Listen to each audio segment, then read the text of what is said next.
Ертеде бір ауылда Күлше қыз есімді әдемі қыз өмір сүріпті. Күлше қыздың анасы қайтыс болған соң, әкесі тағы да үйленді. Енді оның өгей шешесі бар еді.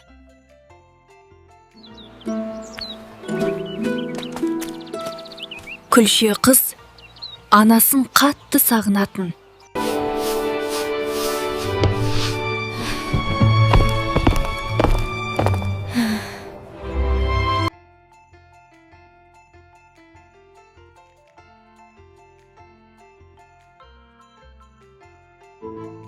Күлше қыз кедей еді, ал әпкелері байлықта шалқып, оған мазақпен қарайтын.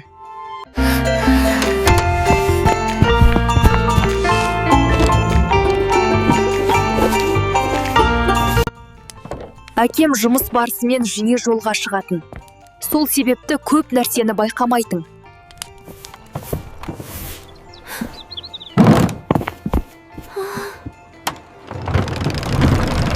Құрметті ауыл тұрғындары, ертең үлкен той өтеді.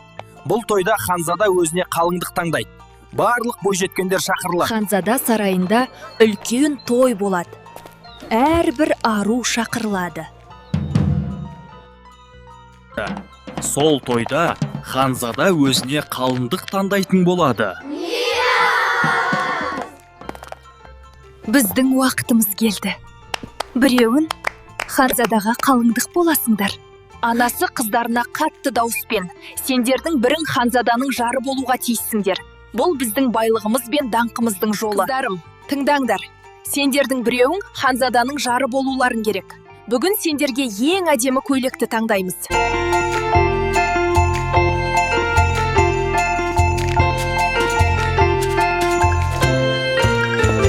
Өгей анасы мен оның екі қызы тойға қызу дайындалып жатыр. Олар асығып үйден шықты.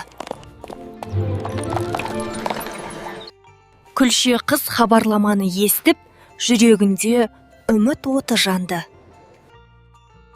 Ол осындай өмірден құтылып, жаңа тағдырға қадам басқысы келді.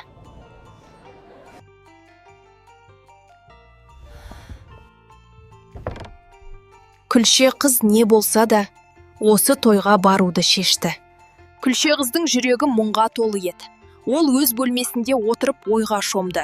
Қайдан әдемі көйлек, қайдан арба табамын? Күлше қыз ойланумен болды.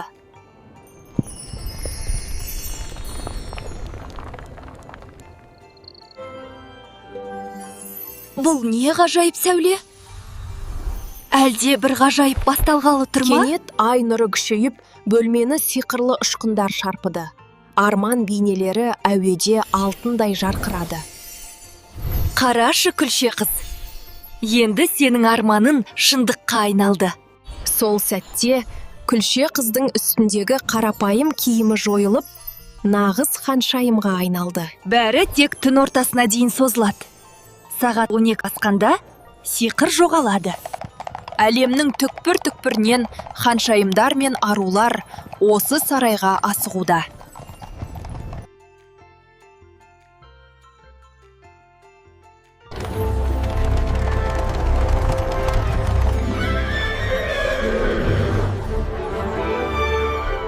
Бұл түн арманға толы түн. Мұнда барлығы ғажайыпқа куә болады.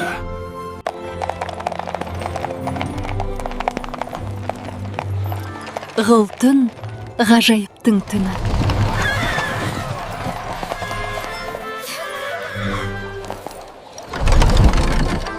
Міне, олар сарайға келді.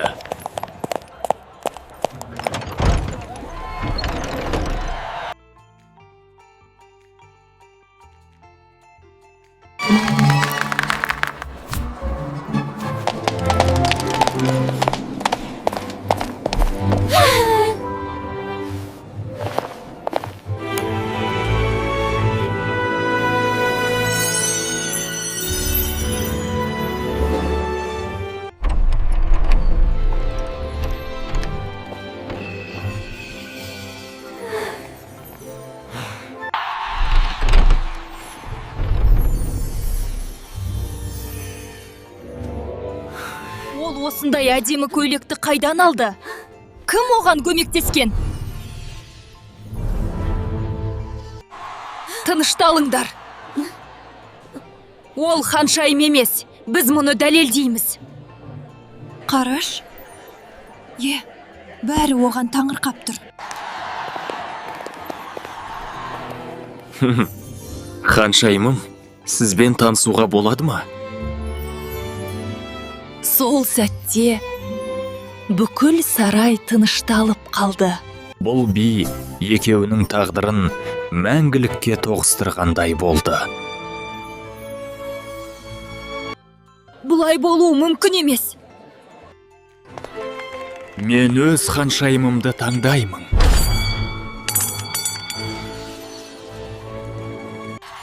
Жоқ, мен кетуім керек.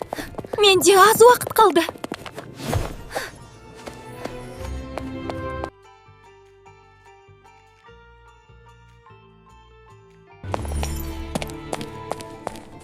Мен оны табамын. Ол менің ханшайымым.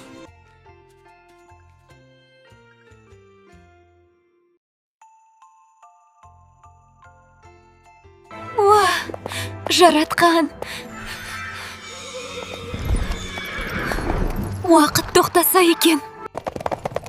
Жоқ, тоқтай тұр уақыт. Мені тағы да бұрынғы күйіме қайтармашы. Бұл түн мәңгі есімде қалады.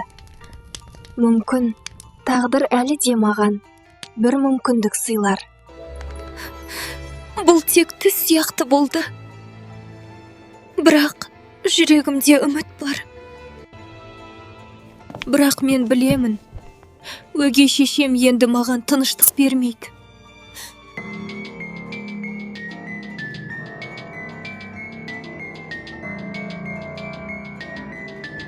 Енді сен осы бөлмеден шықпайтын боласың.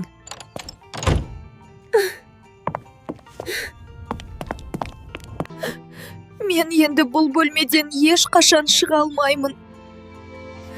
Барлық арманым өшті. Осылайша ханзада елді аралап, жүрегін баурап алған аруды табуға бел буды. Бұл туфлидің иесі кім болса да, ол менің жүрегімнің ханшайымы болады. Қыздар бар күшін салды, бірақ олардың аяғына сыймады. Жоқ, бұл аяқ киім сіздерге арналмаған, қыздар. Мен оны әлі таба алмадым. Ол қыз мәңгілікке жоғалғандай.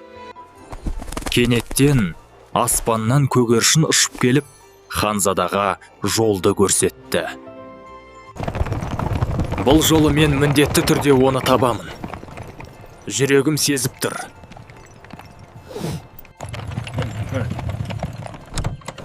Қош келдіңіз, ханзада.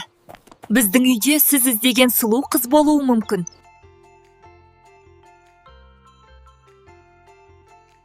Туй, мына аяқ киім мүлдем сияр емес. Қап, әттен-ай.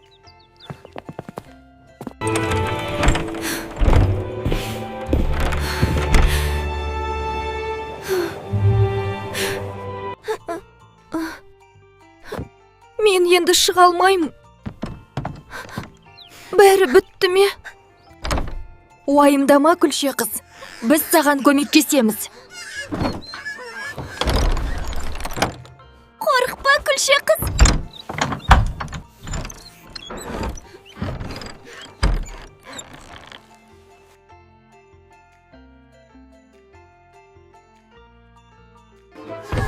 Күлше қыз. Біз есікті аштық. Шық тез. Қымбатты ханшайым, рұқсат етіңіз. Осы аяқ киімді сізге кигізіп көрейін.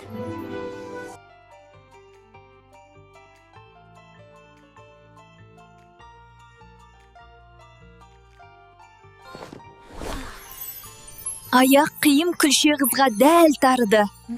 Тағдыр Күлше қызды қолдауда. Күлше қыз бен ханзада мәңгілікке табысты.